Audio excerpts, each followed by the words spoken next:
a guard more than a center. How's it going when you're back playing your old position?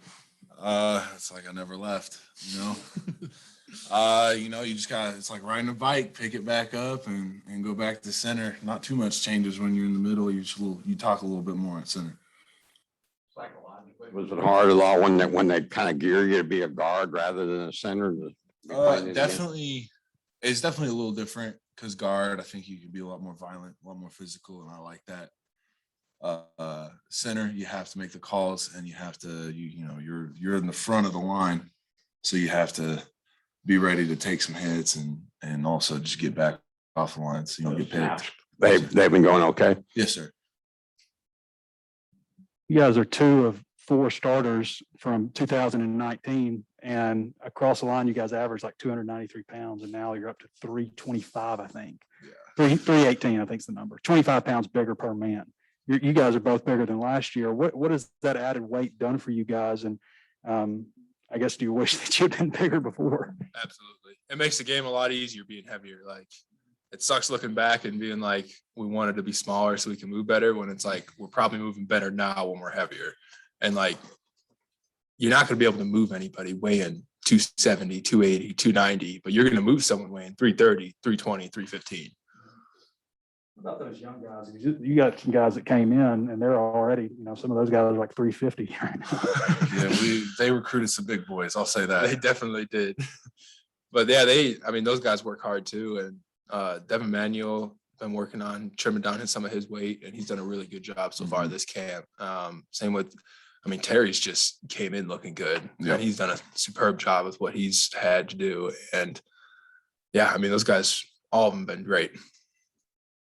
Coach Kennedy said the battle at left guard with Brady and Luke was probably going to come down to the wire this preseason. I guess for each of you, what would each of those guys bring to the starting role? They're both excellent guards. I think it's a really good battle for us to have. Brady's super physical. He's violent. Luke's, he's physical too. It's neck and neck. It's going to be who can put together more consistent days at the left guard spot. Yeah, you're talking about 2 extremely high level players there, and both of them know what to do. Both of them are violent human beings, and they take it personal when one of them moves up the depth chart and one of them moves down the depth chart. And again, like you said, it's going to come to the wire. Those guys are going to fight for that spot tooth and nail, and it's going to be interesting to see who wins it.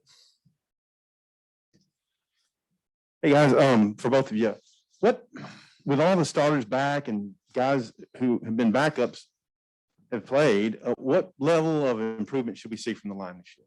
I think the O-line has improved quite a bit. I think bringing back a lot of experience from last year, second year in the system, and then just a little bit more leadership out of, some other guys in the room, and we just gel together, I feel like. And I don't know, I feel like the O-line is going to be excellent this year. Definitely a little more violent, more physical, execute better. I think we've been on it. Yeah, that's been the theme of this camp, is violence and execution. Like, we need to perform on a consistent basis violently. And Coach Kennedy's harped on that. He wants to make sure that we get that done. And the competitive depth that we have established right now is unmatched since I've been here. Dalton, Tykees Crawford is one of the guys backing you up. Where have you seen him grow since spring ball to now in camp? I'd say the most he's probably grown is from his playbook. He's learned a lot of the offense, a lot more in this fall camp than he had in the spring.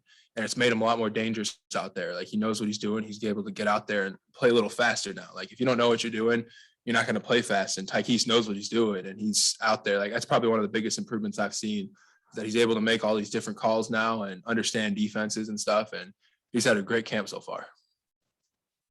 You guys have been around for a while. I'm wondering, year 2 of Sam Pittman, where are y'all better? Where is the program a notch above where it was in 2020? Both of y'all can answer, Dalton.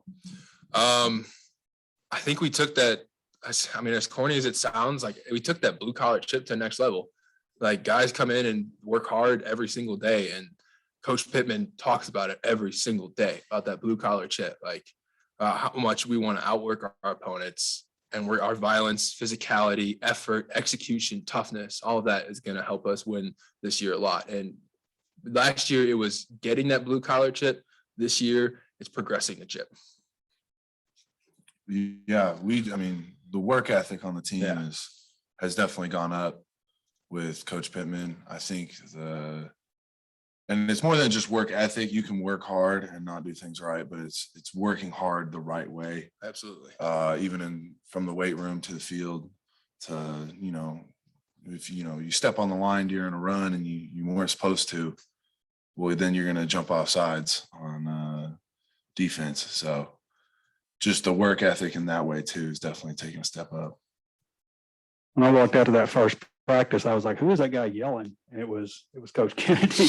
And you can hear him throughout all over the field. What was y'all's reaction when y'all, I guess, were first started being coached by him? And it just seems like a really high energy guy. Yeah, Coach Kennedy's awesome.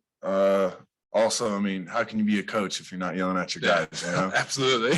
You got 5 linemen on the field. One of them's bound to mess up eventually, but he's doing a great job. I mean, he came right in, fit in right away, I think, and a lot of guys have respect for him. Absolutely. I think we gel with him as well. Yeah, he came in and we didn't miss a beat. That O-line didn't miss a beat. He pushes us to get the best out of us and loves us even harder. And I mean, you guys are rolling out under him. And like Ty said, everybody respects the hell out of him. Really, from before spring practice on, Sam talked about, the 3rd and 1 and 4th and 1 and being, running the ball. And how much did y'all take that personally as far as y'all offensive line on that and just the running game in general being a more physical team? Very personally. Yeah, when you talk about 3rd and 1, you're talking about the O-line. Yeah. So when you don't convert on that kind of stuff, it's nobody's fault really, but the O-line. Absolutely. I mean, it's just at that point, it's you got to be better than the guy across from you. Your will and your wants got to be better. And if Coach Pittman challenges us to do that, that's what we need to make sure we get done, especially for our team and for everyone else. How do you feel y'all progressed at that this fall? I think gaining weight helped. I think we're stronger and A lot of practice at it too. Yeah. A lot of 3rd and 1 practice. Couple questions, with like face the defensive line, Markel and Trey Williams, them having been at Missouri. What do you guys remember about playing them, and what's it like having guys on your team you're going against in practice after going against them in SEC games? I don't think you really notice, Yeah. you're like, oh, I played against you. That's not how it is. As soon as they're on the team, they're a teammate, and you treat them the same as guys that have been here.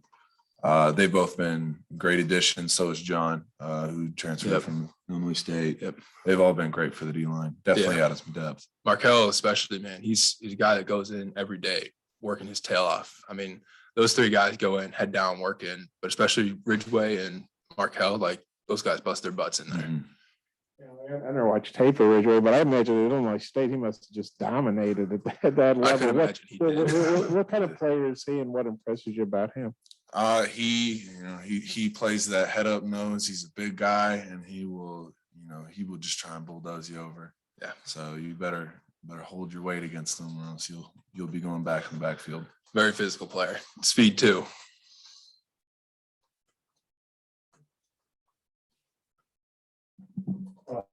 What do you guys see from KJ? I think KJ's definitely stepped up. I think the Felipe, seeing him for a year helped. I think now that, he's the guy, I think he enjoys being the guy. He wants to be the guy, and he's going to be the guy. Yeah.